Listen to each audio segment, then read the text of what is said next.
Hi everyone, it's Macsen here. Welcome to my first video for the Pillars of Eternity, the White March expansion part 1. Now this expansion actually comes with an accompanying patch, so we're now on patch 2.0. And during this video I'm actually going to be discussing that patch because it's very important, the changes that have been made in it, especially to attributes, which is going to be the topic of this video. This patch is available for people who not only own the White March expansion, but basically just own the base game also. You can see here in the news bit, there's the odd bit of details on the patch here. You can find a video mentioning many of the new changes in that patch, and also there's some patch notes somewhere as well, probably from that link, is it? I'm going to be discussing in the main in this video attribute changes that patch has made. I've actually made a lot of character build videos that you may have viewed on the channel previously, so it's kind of had an effect on some of those videos, some more than others, and I'm probably going to add new annotations to some of those videos, or maybe even do some addendum videos. With the White March coming out, I actually really want to make some more build videos as well, so please be on the lookout for those coming out soon. Right, let's actually start a new game. I'm going to be showing you the character creation screen, and I'm going to be going into more details about those changes to the attributes. So first things first, let's actually mention the changes to the attributes with the new patch. There's only 2 attributes which have actually been changed, but the consequences of those changes may affect how you actually create your characters, how you invest your points with certain classes, and definitely with certain class builds. So the first attribute to be changed is Constitution. So basically for every point of Constitution you add, or indeed take away, that changes your endurance and health. That stayed exactly the same. Fortitude has stayed exactly the same as well. But what has changed is basically the amount of endurance or health that is changed. It used to be plus 3% or minus 3% for every point you invested or took away. And now it's 5%. So say for example you have a constitution of 15, it adds 25% endurance and health. It would have been 15% before, and on the opposite side of the scale, minus 25%, where it would have been minus 15%. Now I'm going to discuss the consequences of these attribute changes shortly, but before I do that, let's mention the other attribute which has been changed. That's Perception, and this has been changed much more significantly than Constitution. So basically Interrupt and Reflect is exactly the same, but you'll notice here that now Perception actually adds Accuracy. This is completely new. This attribute didn't add accuracy whatsoever. Indeed, there was no way to alter your accuracy with attributes previously. Now, for every point of Perception you add to your characters, you gain a point in accuracy, and for every point you take away from Perception, you minus accuracy. Now, not only has accuracy been added, but there's actually been something taken away. That's Deflection. Deflection used to be added via Perception, or taken away via Perception. So this is a huge change to Perception and how it works. This is going to change your character builds significantly for certain types of characters. So finally, what's the consequences of those changes to Constitution and Perception?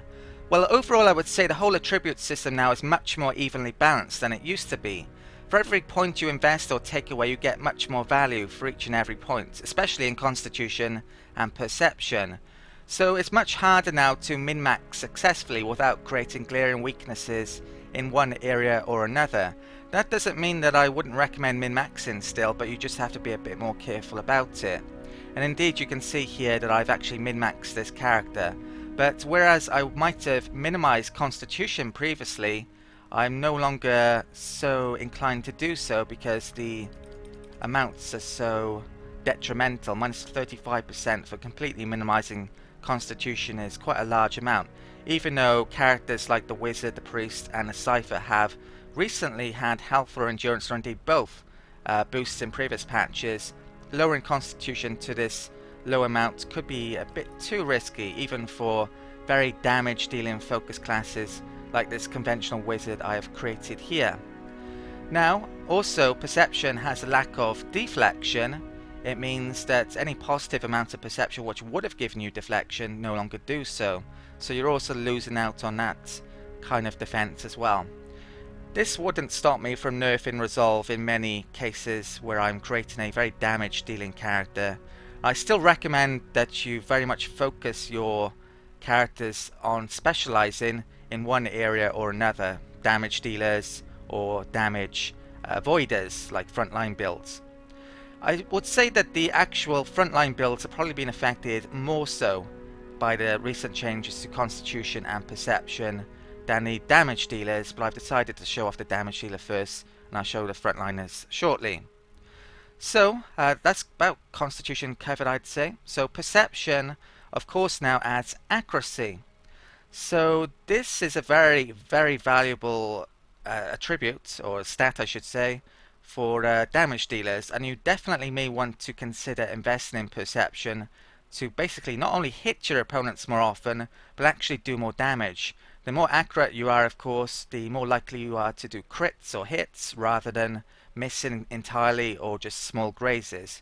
So that's very much a way that you can not only hit more but do a lot more damage. With this wizard here, I've only decided to invest a point in it.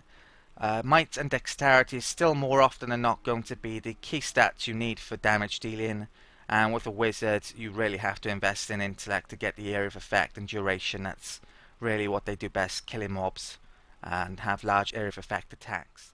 So moving on to more of a frontline build, you can see here that I've created a very defensive minded paladin. Now before you would have basically maxed out Perception and Resolve quite often with frontline builds to get as much deflection as possible. That's no longer the case because deflection has been removed from Perception. There's basically 10 less deflection in the game now because of those changes. You would have done that, of course, to basically make your frontline builds almost impervious to normal conventional attacks, melee and range attacks. So that's much harder to do now. Indeed, in many of the previous patches that have been released to this one since the base game came out, they've actually been slowly nerfing deflection in one way or another. So there's a lot less deflection in the game than there was on the game's release. On the opposite side, though, Constitution has been increased, so there's a lot more Constitution in the game. And indeed here you can see that if you cap out your Constitution you get a very, very large bonus to endurance and health. So frontline builds, instead of investing highly in Perception now, are much more inclined to invest in Constitution. It's much more value than you used to get.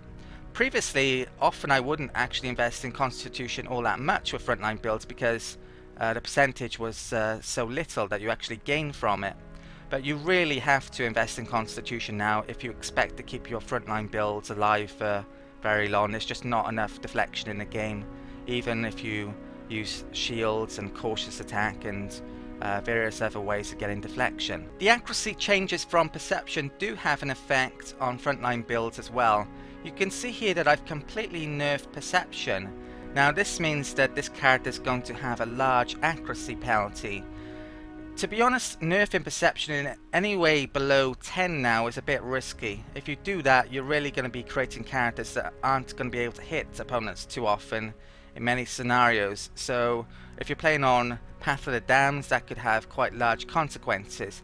I would definitely say it's worthwhile doing still in certain situations. With the Paladin, for example, they actually have a special flame attack. If I can find it here, that actually gives accuracy boost, so you can actually get around that lack of accuracy from Perception in their case. But lowering Perception below 10, you've really got to be careful with doing that now, or you could really nerf your characters. For those of you who like to frequently try out new character builds, this new retrain character feature that's been added is going to be really helpful. Basically, you can come to any inn within the game and spend a small amount of copper, or indeed in some cases a large amount of copper, to actually retrain a character. It's more easily done with your player character and just normal adventurers than the special companions, I believe. I'll show you an example of that shortly though, but let's start out by doing this on my player character. So basically you can redistribute any of your points in attributes, and you basically level up all over again. So you get your class unlocks, and then you get your skill points to redistribute, and also you have to pick your talents all over again. In the White March as well, they added all of these hybrid talents. Sadly, they should probably put these in a separate column, I reckon, here, rather than lump it in with the class column. It's quite annoying actually that. Hopefully they do that at some point. But this is really useful, this retrain feature, especially if you make a mistake or just want to try out something else. So let's exit that here, and I'll try this with one of these special companions so you can see how they work out. So hire some help, go to retrain that, click on edit, accept. Now with these special companions you can't actually retrain their attributes, sadly, which is a real shame. To be honest, it's probably one of the most requested features that I would ask for from Obsidian, to actually allow you to change special companions attributes in some way or another. I would be much more inclined to use them more if I could decide what their attributes were, but you can basically still change the skills and any of the talents that you pick with the special companions. So it's still useful, but not quite as useful as with the player character or any adventurers within your party. Thank you for watching. I hope you've enjoyed this video. If you have, please help me out by giving this video a like. I'm really grateful to those of you who do that. As I mentioned earlier, there's going to be plenty more Pillars of Eternity, the White March content coming on the channel very soon. And when I get round to it, I'll also update some of the annotations on some of my older build videos to update them to the recent changes in the White March and that recent patch. If you have any requests or any comments or questions about this video, or indeed any of my build videos, please use the comment section as always. And if you're considering subscribing, please do. It's going to be useful for you to know when that new content is coming out. I've also recently put out a channel update video to let you know what might be on the channel over the next few months, so please check that out if you haven't already. I believe that concludes just about everything, so thank you for watching, and I'll see you next time.